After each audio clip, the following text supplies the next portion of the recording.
तो नमस्कार, हमारे साथ जुड़ चुके हैं एक और ईवी यूज़र। भैया के पास नेक्सॉन ईवी है। तो नमस्कार भैया, तो कब लिया आपने ये गाड़ी?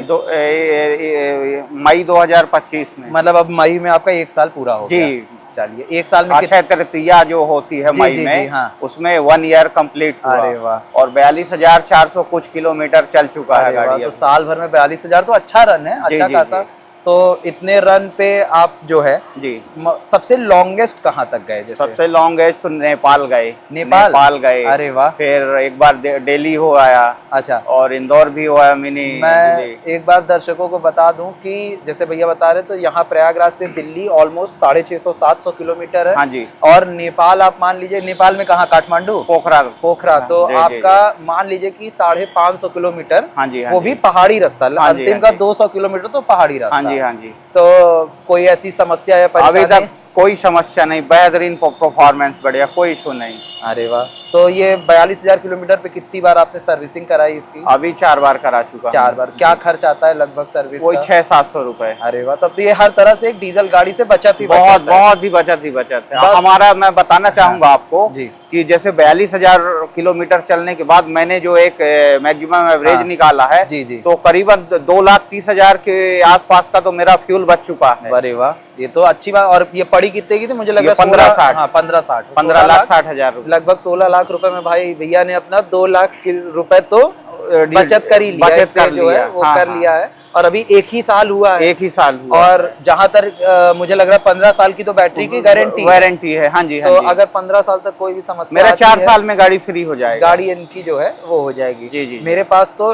बड़ी गाड़ी है, मतलब XEV 9S है। तो हमने अपना खर्च निकाला था। उससे पहले मेरे पास स्कॉर्पियो थी। हाँ जी। तो मेरा स्कॉर्पियो में प्रतिदिन 1200 रुपए का डीजल लगता था। और अब मेरा मुश्किल से 100 रुपए की चार्जिंग लगती है। तो मैं प्रति किलोमीटर अपना 10 रुपए की बचत कर रहा हूँ।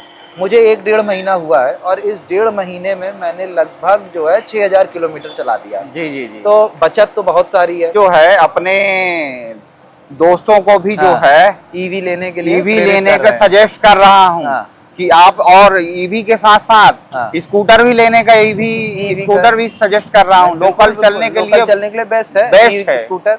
देखिए, इसके साथ तो फिर भी हमने एक छोटी सी समस्या देखी कि आज जैसे भैया आए दूर से, चार्जिंग में लाइन लगी, इसलिए थोड़ी सी असुविधा हो गई। स्कूटर में तो ये भी दिक्कत नहीं है, कोई दिक्कत नहीं। आप बहुत कम ही लोग हैं जो स्कूटर से बाहर जा रहे हैं। और 100 किलोमीटर की रेंज तो आराम से स्कूटर भी दे ही रही है। हाँ जी। तो कहीं ना कहीं ये सारी चीजें हैं।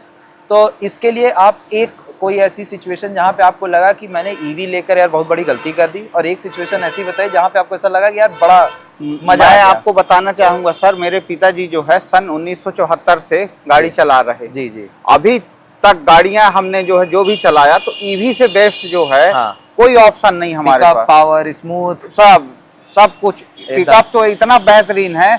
यदि मैं बताना चाहूंगा कि डीसी जो पावर जनरेट होता है ना, तो वो एसी कुछ नहीं है उसके सामने। हाँ, सही बात है ना। तो डीसी पावर एसी से कहीं बहुत बढ़िया है। हाँ। और इसमें जो है, और फ्यूल में तो आपको एक गियर बदलने की झंझट है। और इसमें थोड़ा सा इशू है कि आपने यदि ज्यादा पेडल दबाया तो बैटरी का कंजप्शन थोड़ा बढ़ जाएगा। अभी कितना रेंज ये निकाल के दे रही है? अभी मैं यदि एक बड़ी लिमिटेड फुल चार्ज में, तो कम से कम 320-25-30 तक जो है दे देती है एसी चलाकर। चलिए, और वही अगर थोड़ा तेज चला दें, थोड़ा ज्यादा 300 तो बिल्कुल, तो भी 300 तक तो मिल ही रहा। नहीं, चलिए, बहुत उत्तम भैया। जी। बस आप इसी तरह चार्ज करें। जी। चलिए, बहुत धन्यवाद। All the best. चलिए, थैंक यू।